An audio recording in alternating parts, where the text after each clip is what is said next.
Hello again and welcome to yet another episode of Engine Talk, and I believe this is episode 28. Now, this one I am making on the verge of a major winter storm that's going to be hitting us, well, right now and into tomorrow through Monday. And so I figured it's a good time to just sit around and do more Engine Talk videos because tomorrow is going to be one of those days when they're advising not even to go out and travel. So on the table today, I've got three things. I've got these two Skyward engine cases, which I'm going to talk about briefly, or at least I'm going to try to be as brief as possible. And then I'm also going to talk about this, which just arrived yesterday, and this is actually a gift from my friend Florida Floyd, who actually lives in Florida, and he has two places, but one of the places he frequents most is really quite close to, it was probably less than 2 miles from where I used to live in Largo. And he flies at the Sparks Club in St. Petersburg, which is where I actually was flying for several years when I first moved to Florida in 1997. So anyway, that's kind of almost probably the date of this engine, probably even more, because this is a YS45F FS engine, which is one of the original two-stroke engines from YS. And this engine, if I recall correctly from what Floyd told me, was given to him in a Rickstick airplane over 30 years ago, or about 30 years ago.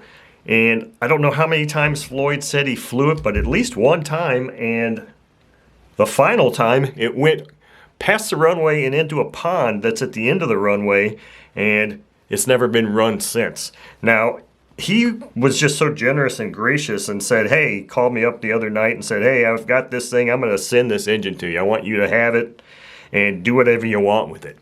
And I was like, wow, thank you very much, Floyd. That's incredibly awesome. So I'm always excited to get gift engines from people, but when you get a YS engine, there's something a little bit different about that. So as you can see, and like Floyd told me, this engine hasn't been really touched or messed with at all since that fateful day that it went into the pond, or at least partially. The header and tune pipe that were on it are gone. So this is what I've got, and this is what it looks like. So this is actually going to be a subject of a refurbishment series. I don't know how many parts it'll be or how difficult it'll be, but one of the things that I was doing when I was on the phone with Floyd and he was telling me about this is I was sitting at my computer at the same time and I was checking for parts. And fortunately, there are plenty of parts available for this, and the parts that I'm going to need immediately when I go to do this disassembly and cleaning of this engine is, if you see this carburetor, how the carburetor is designed, and those of you familiar with YS engines will know that it's got a fuel regulator. This is a pressurized, this engine creates a pressurized fuel system, so you have to have a check valve and obviously a really nice fuel filter.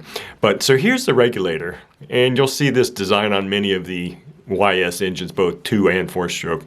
But the thing that's different about this carburetor is that it looks more or less like a traditional carb. Now it's stuck, it hasn't moved in years. But if you look really closely, there's no carb attachment here. It's because it has these 2 long screws at the bottom that go up all the way through, and that's how the carb is secured. So to take the carb off, you have to take the regulator off, and you've got 2 gaskets under there. So, and I've had a lot of experience removing or disassembling old engines, and I'm pretty darn confident that, I take that apart and those gaskets aren't going to survive. So I've found a source for some gaskets, new components for the regulator, the silicone diaphragm, and even the plunger if necessary. And I believe that's really all I was looking for. Rear cover gasket also, because, when it comes to the YS engines, they have to be sealed perfectly. But I mean, the rear cover is another one of those things that's probably not going to survive. So anyway, awesome thing. Floyd, thank you very much. This is going to be fun, and I really can't wait to get this thing going, cleaned up, and look at how dirty this is. Now, maybe if I'm so industrious and remember, I'll either take snapshots of this video or take additional pictures so we can have some before and after shots, because this is going to look really clean. when I am done with it. So I'm going to leave this here for now and bring these two Skyward 40 engines in here because they kind of, well, I'll put it off to the side for now. But anyway, empty case, piston, sleeve out, empty case, piston out, but the sleeve is just kind of very lightly pushed in there. So I wanted to explain what it was that I had to do to actually get this piston out, or the sleeve out, because it was really, really challenging. And I've only encountered, maybe 2 or 3 different engines in my experience of doing this where I had this much difficulty in getting a sleeve out. So what I had to do was the standard oiling and heating tremendously. Then the very next thing I did was the popsicle stick trick, which, let me grab a popsicle stick here. And this is when this is still in there, the sleeve is fully inserted, and the piston is in there. So what you do is you put the piston at bottom dead center, you heat this thing way up, you stick a popsicle stick in there, and with a prop on here, you turn it over to compression, move the piston up, and it'll start to pop the sleeve up. And it usually pops the sleeve up maybe that much, not much. And 90% of the time, on other engines, that's enough. You just grab it and pull it out, especially 4-stroke engines, because there's no ports or anything that get all carboned up or anything like that. 2-stroke engines can be a very different story. Some engine manufacturers have a much tighter tolerance fitment of that, and I think maybe that was part of the reason here. So anyway, it came up maybe 1/8 of an inch. That's when I went to my nice little round nose pliers. So I've got this set of round nose pliers. They're basically for bending wire, I believe. So they have no teeth on them whatsoever. And honestly, I wish I had a pair of these that the teeth were about this long, or the jaws, because that's what I really needed. So I get this thing up here, and keep in mind, this thing is red hot. So I've got a heat glove on here. And what I did was I just put these things kind of straddled down there at the lip and just kind of lifted it like this. And that was enough to get it up maybe 1/8 or 3/16 of an inch. Now after that, in my previous videos, I was really saying I bought these pliers and how they sucked because they didn't do what I thought they were going to do. Well, I found a new use for them. I was hoping that I could just grab sleeves, twist and turn and pull it out.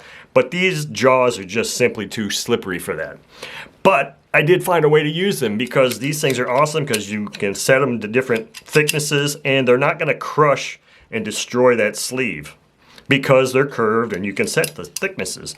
So what I did was I just grabbed them, and if I could get this thing so that the jaws went completely beneath that upper lip, just enough to get beneath that upper lip. So I'd have to get that sleeve up just so I could get them under there. If I was on the lip at all, it's not going to work.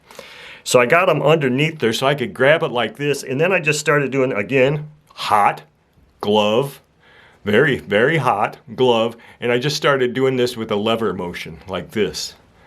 Now, it wasn't as simple as that. It was that simple now with this because it's out and it's been cleaned up. But what I would have to do is I'd get it to go a little bit, and then I'd have to find a shim of some sort. And this was my brass drift. So I think this might have been the first thing I used. So what I would do is, and keep in mind, I'm trying to do this while the engine is hot. I'd slide it back here to make a fulcrum. And I'll try to do it this way so you can see better. Do it this way to make a fulcrum, and then, try and make it so this round thing that's going to roll around and fall like that wouldn't come out. And then, again, just keep doing this thing until I maxed out the thickness of that fulcrum. Then I'd go to something different.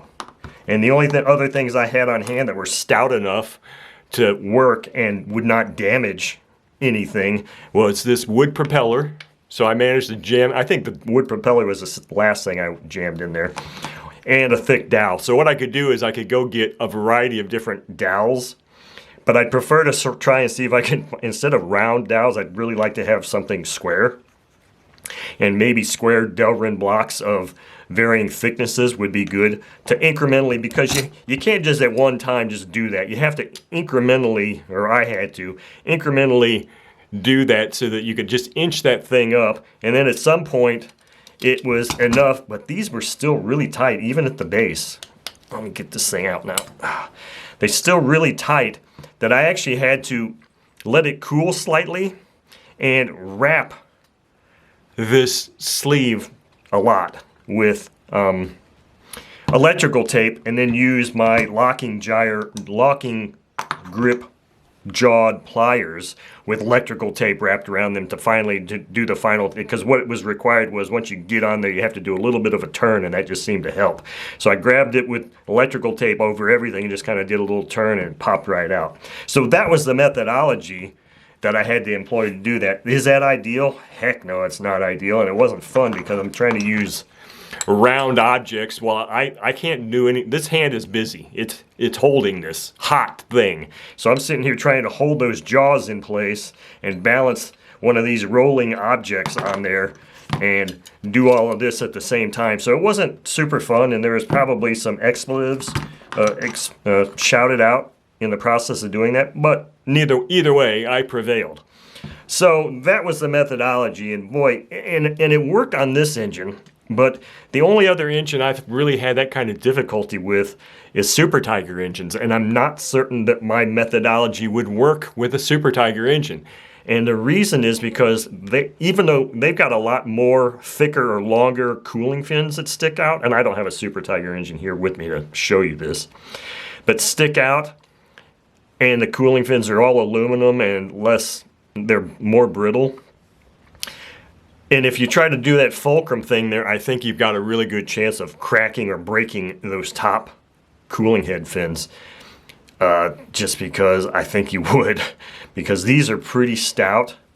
And I was lucky that didn't happen here. So anyway, that's the methodology I had to use to do that. Now, the reason I wanted to keep this YS engine here was, let me take this piston or sleeve over here. And these are Italian-made engines. They're made in Italy. Japanese-made engine, probably a bit earlier, but I thought it was just kind of interesting that there are so many similarities in these two crankcases. They're both, I don't know if they're both sand cast. This looks like it's a sand cast casing, but I mean, look at the shape of the crankcase. And I know it's a two-stroke engine, and there aren't a whole lot of variations in two-stroke engines. They all pretty much look alike. But I mean, look at the cooling heads, fins. That's kind of similar to who copied who. And then if you look at the back, I thought the back was rather telling too. I thought they both looked rather similar. Maybe not quite as much, but I mean, I just thought it was interesting just because basically the cooling head fins looked rather similar. But anyway, so that's my hopefully fairly short engine talk video today. I wanted to just say, hey, I was successful in getting these apart. Now, both of these engines are going to get cleaned up, fresh set of Boca bearings, and then their future is undetermined after that.